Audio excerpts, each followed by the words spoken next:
डाल लेंगे heading by halogenation of benzene. देखो ये जरा बहुत अच्छी रिएक्शन है, 11th क्लास में तुम लोग पढ़ चुके हो। सिंपल बेंजीन का कराना है हेलोजिनेशन। ये देखो ये रहा बेंजीन, सही है। और इसका करा दूंगा मैं हेलोजिनेशन। हेलोजिनेशन तब की हेलोजन से रिएक्शन। मैं सबसे आसान हेलोजन ले रहा हूँ, डेट इज क्लोरीन। सही है ना, क्लोरीन की रिएक्शन कराऊंगा और देखना चाहिए रिएक्शन कैसे होगी। बेंजीन के हर जगह होता है एच। बेंजीन के ध्यान रखना, बेंजीन के हर कोने पे एच होता है। ऐसा जरूरी नहीं है कि मैं लिखूंगा नहीं तो है नहीं वहां पर। इस वाले कार्बन में भी एच है, इस कार्बन में भी एच है। तो यहाँ पर देखना चाहिए रिएक्शन कैसे होगी। यहाँ से एच सी एल निकल जाएगा और ये बना देगा chlorobenzene. It is simply chlorobenzene. और ये जो रिएक्शन होती है it happens in the presence of AlCl3। सही है ना, AlCl3 की प्रेजेंस में रिएक्शन होती है। और AlCl3 का नाम है हेलोजन कैरियर। अभी पता चलेगा इसे हेलोजन कैरियर क्यों कहते हैं। पहले रिएक्शन देख लो, ये रहा सिंपल बेंजीन, HCl निकल गया in the presence of AlCl3 that is halogen carrier और बन गया अपना क्लोरोबेंजीन। अब जरा देखना रिएक्शन किस तरीके से हुई और इसको हेलोजन कैरियर क्यों कहते हैं, वो सब मिल जाएगा तुमको जवाब मैकेनिज्म में। जरा ध्यान समझना मैकेनिज्म क्या है इसका। मैकेनिज्म में कुछ ना कुछ टर्म्स आएंगी जो मैं तुरंत हाथ के हाथ एक्सप्लेन करता जाऊंगा। तो अगर तुमने वो टर्म्स नहीं पढ़ रखी हैं सो अपने आप कॉपी के हेडर में ना लिखते जाना, वो हिंदी में इंग्लिश में ऐसे समझ चाहो वैसे लिखते जाना। जरा देखो तो मैकेनिज्म क्या होता है। मैकेनिज्म होता है स्टेप बाय स्टेप प्रोसीजर जो किसी भी रिएक्शन का होता है। मतलब कि हमने तो एक स्टेप में खत्म कर दी रिएक्शन, HCl निकल गया ये बन गया, लेकिन रिएक्शन ऐसे नहीं होगी। रिएक्शन करने के कुछ स्टेप्स हैं, जरा ध्यान से देखना स्टेप्स क्या क्या है। सबसे पहले क्लोरीन आएगा, क्लोरीन क्लोरीन का होएगा फिशन। ध्यान सुनना फिशन क्या होता है अभी। फिशन का मतलब होता है बॉन्ड का टूटना, मतलब कि जब इनके बीच में क्या है कोवेलेंट बॉन्ड है। अब ये कोवेलेंट बॉन्ड टूटेगा। दो तरीके के फिशन होते हैं, एक होता है हेट्रोलेप्टिक फिशन, एक होता है होमोलेप्टिक फिशन। जरा देखना दोनों में अंतर क्या है। मान लो ये ए था और ये बी था, सही है। ये ए और ये बी दोनों ने क्या कर रखा है कोवेलेंट बॉन्ड बना रखा है शेयरिंग से।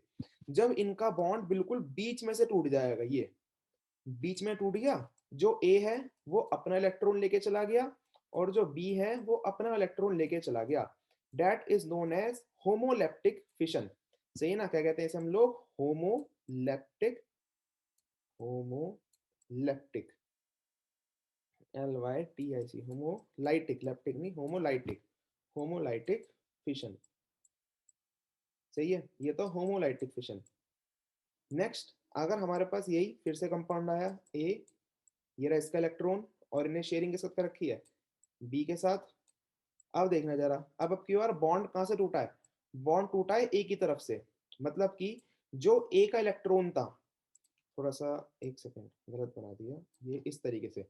मतलब कि जब शेयरिंग हुई हुई है ना, तो शेयरिंग हुई हुई है और जो बॉन्ड टूटा है ना वो टूटा है ए की तरफ से। मतलब कि जो बी था उनने धोखेबाजी कर दी कि जब दोनों के अंदर बॉन्ड बना था तो बराबर बराबर शेयरिंग हुई हुई थी, लेकिन जब बॉन्ड टूटने की बारी आई तो फिर बी जो है वो ए का इलेक्ट्रॉन लेके उड़ गया।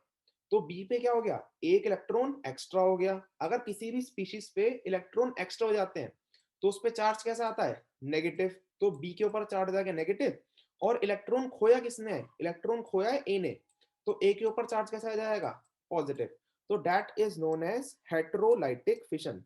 सही है ना, हेट्रो मींस अलग अलग, फंडा समझा ना। होमो मतलब बिल्कुल बराबरी के साथ टूट गए और हेट्रो मींस जब अलग अलग, एक स्पीशीज जो है वो दूसरे वाले का इलेक्ट्रॉन लेके चली गई, तो that is known as heterolytic fission. FISSION। सही है। तो अब यहाँ पर क्या होएगा इस मैकेनिज्म के अंदर, जो क्लोरीन है उसके बॉन्ड टूटेंगे और बॉन्ड टूटेगा हेट्रोलैक्टिक फिशन से। मतलब कि ये वाला क्लोरीन पीछे वाले क्लोरीन का इलेक्ट्रॉन लेके चला जाएगा और पीछे वाला बन जाएगा Cl पॉजिटिव क्योंकि इसका इलेक्ट्रॉन लॉस हुआ है और इसने इलेक्ट्रॉन गेन करा है तो इस पे क्या हो जाएगा, Cl नेगेटिव। सही है ना, तो ये सिंपल सा हो गया हेट्रोलाइटिक फिशन। देन नेक्स्ट, जो Cl नेगेटिव है वो जाएगा हेलोजन कैरियर के पास, मतलब कि AlCl3 के पास, AlCl3 के पास, और इससे मिलके बना देगा AlCl4 नेगेटिव। सही है। और बचा कौन सा है, बचा हुआ है पॉजिटिव वाला, वो करेगा अटैक। Cl पॉजिटिव बचा है वो क्या करेगा, अटैक करेगा। किस पे अटैक करेगा, बेंजीन पे अटैक करेगा। जरा देखना अटैक कैसे करेगा। क्या कोई मेरे को बताएगा? अगर कोई स्पीशीज है, जैसे यहाँ पर Cl पॉजिटिव है, तो अगर Cl पॉजिटिव अटैक करना चाहेगा तो कहां पर अटैक करेगा? अगर Cl पॉजिटिव अटैक करना चाहेगा तो कहां पर अटैक करेगा? अरे सीधी सी बात। पॉजिटिव नेगेटिव पार्ट पे हाँ अटैक जी, करेगा। बिल्कुल से, बहुत बढ़िया। तो पॉजिटिव वाला कहाँ अटैक करेगा? नेगेटिव वाले पे अटैक करेगा। सही है, पॉजिटिव वाला कहाँ अटैक करेगा? नेगेटिव वाले पे अटैक करेगा। मतलब कि इसको अटैक करने के लिए चाहिए एक साइड। साइड मतलब जगह। तो पॉजिटिव वाला जगह ढूंढेगा नेगेटिव वाली, कि जहां पर नेगेटिव चार्ज होएगा ये वहां पर करेगा अटैक। अब जरा देखना, ये रहा बेंजीन, बेंजीन के ऊपर ना पॉजिटिव चार्ज ना नेगेटिव चार्ज।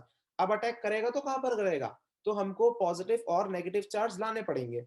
अब बेंजीन के जो डबल बॉन्ड थे, ये वाला बॉन्ड जो था, इसको क्या कर दूंगा? ब्रेक कर दूंगा। जो यहाँ पर डबल बॉन्ड था वो हो जाएगा ब्रेक, इस तरीके से। और अगर बॉन्ड ब्रेक होगा तो एक बन जाएगा पॉजिटिव और एक बन जाएगा नेगेटिव।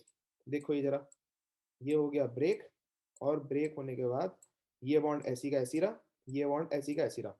यहाँ पर आ गया पॉजिटिव, यहाँ पर आ गया नेगेटिव। और ध्यान रखना हर जगह हाइड्रोजन है, हर जगह। मतलब कि चलो मैं यहाँ पर बना देता हूँ, यहाँ पर एक हाइड्रोजन है, और ये जो पॉजिटिव चार्ज है ना, इट इज ऑन कार्बन। मतलब कि जहाँ पर कार्बन है ना उस पर है पॉजिटिव चार्ज, और यहाँ पर भी एक हाइड्रोजन है। अब कौन अटैक करने आएगा? Cl पॉजिटिव अटैक करने आएगा। सीधी सी बात, कहाँ अटैक करेगा? जहां पर इसको जगह मिलेगी। जगह कौन सी है? नेगेटिव वाली। नेगेटिव वाली पे कर देगा अटैक। लेकिन उससे पहले ये प्लस ई इफेक्ट क्या है? 11th क्लास का एक छोटा टॉपिक होता है, इसे क्या लिखते हैं हम? Electromeric effect. अब इलेक्ट्रोमेरिक इफेक्ट क्या होता है वो जानने की जरूरत नहीं है, हमको जानने की जरूरत है प्लस ई इफेक्ट और माइनस ई इफेक्ट क्या होता है।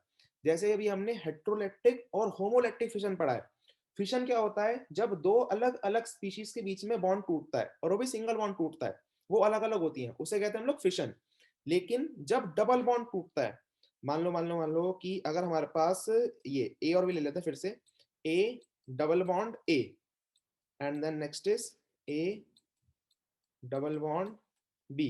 अब मेरे को एक बॉन्ड तोड़ना है, एक बॉन्ड। जब दोनों स्पीशीज सेम रहती है, मतलब कि ए दोनों तरफ बराबर स्पीशीज है, और जब इनका एक बॉन्ड टूटता है, ये ए, ये बन जाएगा पॉजिटिव सिंगल बॉन्ड, ये बन जाएगा नेगेटिव, तो इसे कहते हैं प्लस ई इफेक्ट।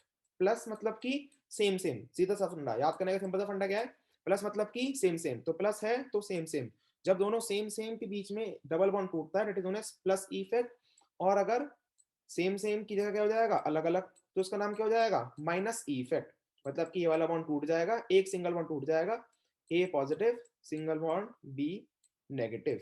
सही है भाई, बात समझ में आई? प्लस ई इफेक्ट और माइनस ई इफेक्ट की। प्लस ई इफेक्ट जब सेम सेम में लगेगा, माइनस ई इफेक्ट जब अलग अलग में लगेगा। ई की फुल फॉर्म है इलेक्ट्रोमेरिक इफेक्ट। ठीक है, ये भी बात ध्यान रखना, 11th क्लास की बात है, कोई पूछने का नहीं है, बस अपने को पता होना चाहिए कि प्लस ई इफेक्ट कहाँ पर लगना है, माइनस इफेक्ट कहाँ पर लगना है। प्लस वाला लगेगा सेम सेम के बीच में, जैसे यहाँ पर दोनों तरफ कार्बन थे, दोनों तरफ कार्बन तो क्या लगेगा? प्लस ई इफेक्ट लग गया, एक बन गया पॉजिटिव एक बन गया नेगेटिव, बात खत्म। अब Cl पॉजिटिव कहाँ अटैक करेगा? नेगेटिव वाले पे। दिख रहा है नेगेटिव वाला? ये रहा नेगेटिव वाला, कर दिया अटैक। और देखना क्या बना दिया हमने, ये इस तरीके से, यहाँ डबल बॉन्ड, यहाँ डबल बॉन्ड, यहाँ पर है एक, तो H तो पहले से ही था, और Cl और आ गया, और यहाँ पर भी H है, और इस कार्बन पर क्या है? पॉजिटिव चार्ज है। सही है, ये हो गया हमारे पास सिंपल सा अटैक। अटैक खत्म, पॉजिटिव ने नेगेटिव को कर दिया गायब, न्यूट्रलाइज कर दिया, और बना लिया बॉन्ड। अब जरा ध्यान से देखना, अब ये H प्लस है, सॉरी पॉजिटिव चार्ज है, पॉजिटिव चार्ज निकलेगा। कैसे निकलेगा? जो ये वाला हाइड्रोजन है जो एक्स्ट्रा लगा हुआ है, दिस, ये वाला हाइड्रोजन प्लस चार्ज लेके उड़ जाएगा। मतलब कि यहाँ से निकल जाएगा H प्लस। फंडा समझ में आया कैसे निकला? ये वाला हाइड्रोजन प्लस चार्ज लेके उड़ गया, और क्या बन गया? जब H प्लस गया तो यहाँ पर क्या जाएगा? डबल बॉन्ड आ जाएगा। हो गई रिएक्शन कंप्लीटर।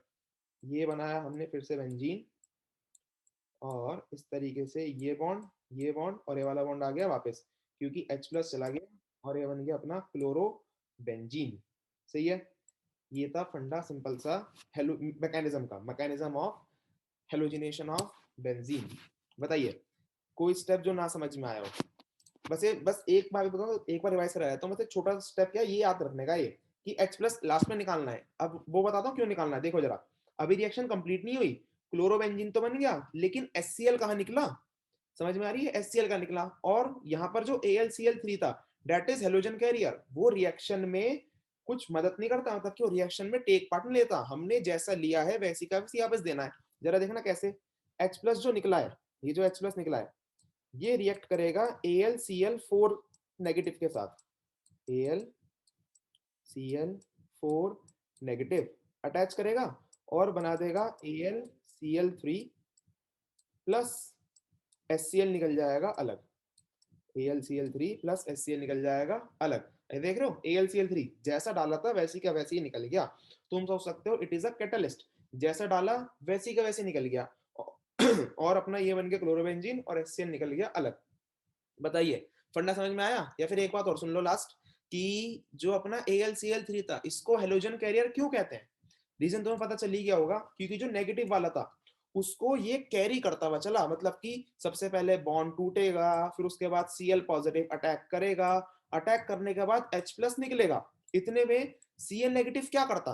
कुछ भी करने के लिखा ही नहीं। तो जो AlCl3 था वो उसको कैरी करता हुआ चला, मतलब कि जब तक हमारे ये स्टेप हो रहे थे उतने में AlCl3 ने जो अपना हेलोजन था Cl नेगेटिव था उसको कैरी करता हुआ चला, और लास्ट में जब H+ निकल गया तो AlCl3 ने जो हेलोजन कैरी कर रखा था उसको दे दिया वापस और बना दिया HCl, और AlCl3 का काम हो गया खत्म।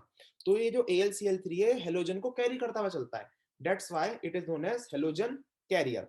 सही है भाई, देख लो एक बार पूरा का पूरा, सारी बातें समझ लो, रिवाइज कर लो और लिख लो, ठीक है ना? और लिखते लिखते एक बार पढ़ते रहना, कुछ ना समझ में आए तो प्लीज पूछ लेना, लेकिन पहले लिख लो, आसान है रेजिक प्रोसेस, सही है ना? लेकिन पहले इसे करके देख लेना कॉपी के लास्ट पेज में अपने आप, सही है?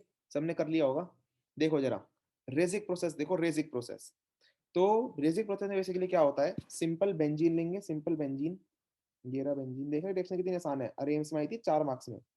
Simple benzene plus HCl in presence of O2, अंधा भी देख के बता देगा रिएक्शन में होना क्या है, इन प्रेजेंस ऑफ O2, और रिएक्शन कराएंगे बेंजीन के HCl O2 के साथ in presence of CuCl2, cuprous chloride लेते हैं इसके अंदर CuCl2। जरा देखने रिएक्शन कैसे होगी, यहाँ पर है H, बेंजीन के ऊपर H, में पहले बताया अपने को बनाना क्या है, बनाना है अपने को क्लोरोबेंजीन, सही है? ये बनाना है अपने को क्लोरोबेंजीन। कैसे बनेगा ये, ऊपर से H हटाना पड़ेगा, देखना जरा ध्यान से, आधी O2 ले लेंगे, आधी आधी मतलब कि एक O, देखना यहाँ से ये निकल गया पानी, HOH दिख रहा है, H2O निकल गया पानी, और जो क्लोरीन था वो ऊपर चिपक गया, बस इट इज क्लोरोबेंजीन। ये रहा सिंपल सा रेजिक प्रोसेस। ध्यान रखना कभी कभार अगर बोर्ड में आती है ना बड़ी दिक्कत होती है, क्योंकि है तो बहुत आसान क्वेश्चन, बहुत आसान रिएक्शन है, लेकिन इसके अंदर रिएजेंट ध्यान रखने जरूरी है, और ये नेम रिएक्शन है सबसे इंपॉर्टेंट बात, ठीक है? तो ध्यान रखना, एम्स 2013 में आ गई थी, बहुत अच्छा सा क्वेश्चन था रेजिक प्रोसेस का, बहुत आसान है लेकिन बस याद रखना मुश्किल है। बेंजीन HCl आधी O2, ठीक है ना, निकल जाएगा पानी और क्लोरीन लग जाएगा ऊपर, बस ये थी रेजिक प्रोसेस, चिपका लेंगे बहुत रफ्तार में,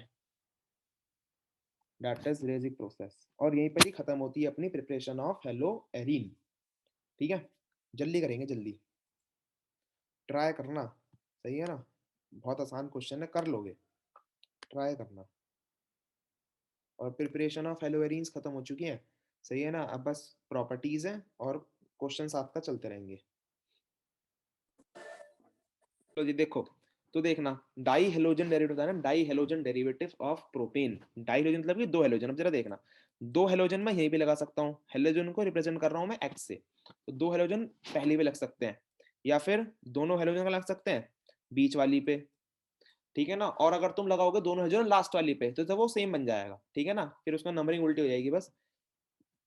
अब एक एक हेलोजन लगाते हैं, एक एक हेलोजन, मतलब कि एक हेलोजन स्टार्टिंग में और एक हेलोजन एंडिंग में, सिंपल।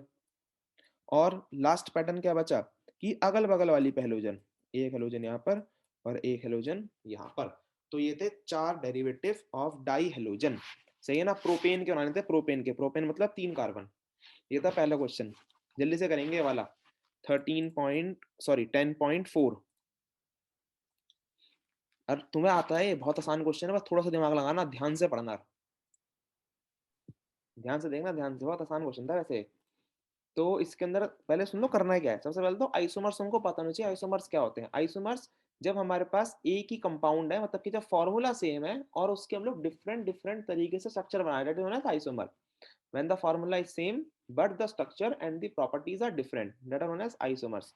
तो हमारे को आइसोमर बताने हैं ऐसे आइसोमर जिनका अगर हम लोग करेंगे क्लोरीनेशन, सही है ना, क्लोरीनेशन करेंगे तो जो सिंगल क्लोरीनेटेड प्रोडक्ट देगा वो बताना है हमको, मतलब कि जिसका केवल एक बार क्लोरीनेशन होएगा और जिसका 3 बार हो सकता है और जिसका 4 अलग अलग तरीके से क्लोरीनेशन हो सकता है, अपने को बताना है। ध्यान से देखना, 5 कार्बन है, 5 शुरुआत कैसे करेंगे, पेपर में हमको नहीं आता, मान लो क्वेश्चन तुमको नहीं आता तो शुरुआत कैसे करोगे, 5 कार्बन है तो तुम 5 कार्बन को कैसे अरेंज कर सकते हो, सीधे स्ट्रेट चेन में लगा दो, 1 2 3 4 और ये 5, सही है, ये लगा दिया मैंने स्ट्रेट चेन में 5 कार्बन। अब मैं रिएक्शन करा रहा हूँ सिंपल क्लोरीनेशन, तो देखना क्लोरीनेशन जब मैं कराऊंगा तो इसमें क्लोरीनेशन कहाँ कहाँ से हो सकता है, तुमको पता है कि क्लोरीनेशन होना है और ऐसे लिखते हैं क्लोरीनेशन में ऐसे Cl और क्या निकलता है HCl अलग निकलता है, ठीक है, हमने कल परसों ही पढ़ी थी ये रिएक्शन कि HCl निकलता है अलग। तो एक तरीका क्या है, एक तरीका कि क्लोरीन निकल जाए पहले वाले हाइड्रोजन पे से, सही ना, अरे तो तुमको पता ही होगा कि सब हाइड्रोजन पे क्या है, सॉरी सब कार्बन पे क्या है, हाइड्रोजन है, सारे के सारे कार्बन पे हाइड्रोजन है। तो एक तरीका क्या है कि पहले से निकल जाए, HCl निकल जाए और देखने क्या बना देगा, ये बना देगा जिस तरीके के 1 2 3 4 और ये 5, 5 कार्बन लगाए, एक हेलोजन बन सकता है यहाँ पर। लेकिन अगर तुम्हें ये नहीं बनाना तो तुम क्या बना सकते हो, हाइड्रोजन निकाल दो सेकंड वाले कार्बन पे से और बना दो कुछ इस तरीके से 1 2 3 4 5 बनाए कार्बन, और अब की बार जो HCl निकल रहा है, हाइड्रोजन समझ रहे हो ना, क्योंकि हाइड्रोजन यहाँ पर भी है, एक H और H यहाँ पर भी है, H यहाँ पर भी है, तो HCl पहले स्टेप में कहाँ से निकला, केवल बाहर वाले से। नेक्स्ट में अगर तुम्हें नहीं बनाना, तुम सोच रहे हो कि यहाँ से मैं निकालूंगा मैं तो यहाँ से निकाल लो, HCl निकाल लो यहाँ से और Cl लग जाएगा इस तरफ। देन नेक्स्ट बीच वाले से निकाल लो, बीच वाले से, तो ये बन जाएगा कुछ इस तरीके के 1 2 3 4, एक सेकेंड डिले कर रहा है, 1 2 3 4 और ये हो गया 5, ठीक है, ये लग गया 5 कार्बन और एक Cl लग सकता है यहाँ पर। तो देख रहे हो तीन तीन तरीके, तीन तीन तरीके। अब कुछ दिमागदार बच्चे भी सोचेंगे कि जब आपने स्टार्टिंग के 3 में से निकाल दिया तो चौथे से भी निकाल दो। अरे भाई साहब, अगर तुम चौथे से निकालोगे ना तो फिर वो यही बन जाएगा बिल्कुल सेम टू सेम। क्यों बन जाएगा, क्योंकि चौथे से निकाल के देख लो और उसको पलट दो, पलट दो मतलब कि नंबरिंग उल्टी कर देना, बस देख लो, मैं बस एक बना के दिखा रहा हूँ, 1 2 3 4 5, अगर तुम चौथे से निकालोगे ना, चौथे वाले से हाइड्रोजन निकालोगे यहाँ से, तो क्लोरीन लगेगा इस तरफ ये, और ये दोनों कंपाउंड बिल्कुल सेम है। अगर तुम इनकी नेमिंग करोगे, सबने नेमिंग पढ़ रखी है, तो यहाँ से डलेगी नंबरिंग इसके अंदर और इसके अंदर नंबरिंग कहाँ से डलेगी, यहाँ से यहाँ। सही है भाई, फंडा समझ में आ रहा है, इसके अंदर नंबरिंग डलेगी यहाँ से यहाँ, 1 2 दूसरे पे क्लोरो, इसमें नंबरिंग डलेगी यहाँ से यहाँ 1 2 दूसरे पे क्लोरो, तो ये दोनों क्या है, बिल्कुल बराबर है। तो जब हम एन पेंटेन का, एन पेंटेन मतलब कि सिंपल नॉर्मल पेंटेन का क्लोरीनेशन कराएंगे तो फिर वो 3 प्रोडक्ट देगा। 3 प्रोडक्ट कौन कौन से हैं, पहले पे क्लोरो, दूसरे पे क्लोरो या फिर तीसरे पे क्लोरो, ठीक है ना, और 3 3 प्रोडक्ट वाला आंसर किस में आ रहा है, ये आ रहा है सेकंड वाले में, तो ये किसका आंसर है, ये है सेकंड वाले का आंसर। तो it is the answer of second part. ऐसी किसका निकाल लोगे, फर्स्ट और थर्ड का, जरा देखो, नहीं निकल रहा तो, अगर अब तुम्हारे को निकालना है या फिर मेरे को नहीं पता है कौन सा पार्ट का आंसर आने वाला है, ठीक है ना, तो अब एक और तरीका क्या है पेंटेन बनाने का, या तो पांचों के पांचों कार्बन ऐसे स्ट्रेट चेन में लगा दो, या फिर एक और तरीका क्या है कि एक को लगा दो एज ए ब्रांच, 1 2 3 4 यहाँ से लगाए और यहाँ पे लगा दी एक हमने ब्रांच, एक कार्बन हमने ब्रांच की तरह लगा दिया। अब जरा देखो रिएक्शन होगी फिर से क्लोरीन के साथ। अब हमारे पास आंसर क्या क्या आ सकते हैं, क्या क्या ऑप्शन है, या तो जो H है वो यहाँ से निकले, मतलब कि क्लोरीन एक यहाँ पे चिपक जाए, या फिर क्लोरीन लग जाए नीचे वाले पे, मतलब कि बताना जरा कितने आंसर आ सकते हैं, सोच के दिमाग लगा के बताना। और अब करो जरा इसे सेकंड और थर्ड पार्ट को, ऐसी ऐसी दूसरे को भी चेन में बना देना और बताना मेरे को सेकंड फर्स्ट और थर्ड पार्ट का आंसर क्या है। अब जरा ट्राई करेंगे, तुम्हें करने का तरीका बता दिया, करो जरा जल्दी से ऐसी बना बना के देखो और बताना इससे कितने प्रोडक्ट बन सकते हैं अलग अलग। देख लो, ध्यान से देख लो, तो जिसके 5 बन रहे हैं देखना जरा, 5 नहीं बनेंगे, 4 या फिर एक एक तो बनेगा नहीं, 4 ही बनेंगे इसमें, देखना जरा कैसे 4, तुम्हारे 2 सेम बन रहे होंगे। तो इसको बना रहा हूँ मैं रेड पेन से, देखना। तो एक क्लोरीन निकल सकता है सबसे पहले वाले कार्बन से। तो एक तो ऑप्शन अपने पास ये है कि इस तरीके से यहाँ पे लगा लो और ये लगा लो इस पे क्लोरीन, ये रहा एक ऑप्शन। दूसरा ऑप्शन कि जी हमने निकाला था इधर की तरफ पहले से, अब मैं चिपका दूंगा इधर की तरफ पहले पे, दूसरा ऑप्शन। तीसरा ऑप्शन बीच वाले पे लगा दो, बीच वाला मतलब कि ये वाला, ये इस वाले पे लगा दो। चौथा ऑप्शन क्या है? चौथा ऑप्शन है जी लगा दो आप इस वाले पे, मतलब कि जो दूसरा लास्ट एक बचा है, ये रहा, देख लो। तो ये थे 4 प्रोडक्ट इसके, तो इससे बन रहे हैं 4 प्रोडक्ट, तो that is the answer of third. Third ये रहा।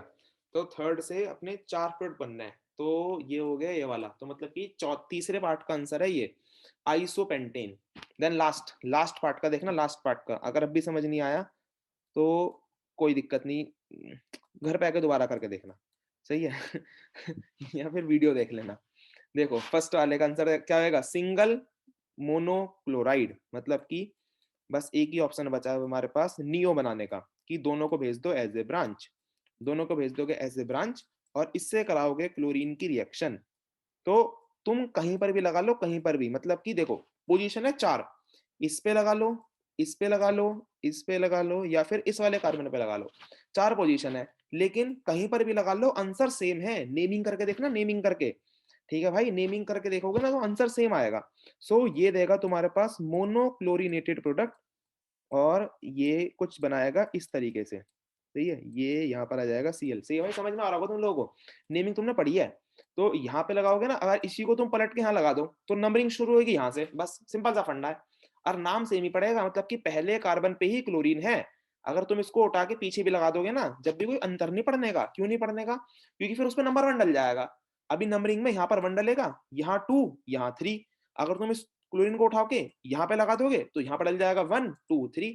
नंबरिंग पे कोई असर नहीं पड़ने का, सही है। तो जब तक नंबरिंग पे असर नहीं पड़ रहा, मतलब कि तुम बस उल्टे पुल्टे करके एक ही कंपाउंड बना रहे हो, ठीक है। तो ये जैसे तुम्हें ऊपर दिखाया था मैंने, इस वाले का एग्जांपल दिखाया था ना, कि इसको चाहे यहाँ से रीड करो, यहाँ से रीड करो, नाम सेम पड़ रहा है, मतलब कि ये सेम कंपाउंड है। तो इससे मतलब कि एन पेंटेन से आएंगे 3 अलग अलग क्लोरीनेटेड प्रोडक्ट, ठीक है। और पहले इससे आइसोपेंटेन से आएंगे 4, ये रहे चारों। और नियोपेंटेन से आएंगे केवल 1, सही है। तो पहले वाले का आंसर क्या है? नियोपेंटेन। दूसरे वाले का आंसर क्या है? N pentane. एन मतलब normal, n stands for normal. और थर्ड वाले का आंसर क्या है? आइसोपेंटेन। ठीक है भाई, बताइए आया कि नहीं समझ में? भाई एनसीईआरटी क्वेश्चन टॉप प्रायोरिटी पे रखना, क्योंकि यही क्वेश्चन चिपक चिपक का आता डायरेक्टली बोर्ड के अंदर, डायरेक्टली, बिना एक डिजिट भी चेंज करे हुए, सही है। तो उसको लिख लो, अब डाल लेना in text, it is in text 10.4। और बस बाकी करेंगे कल।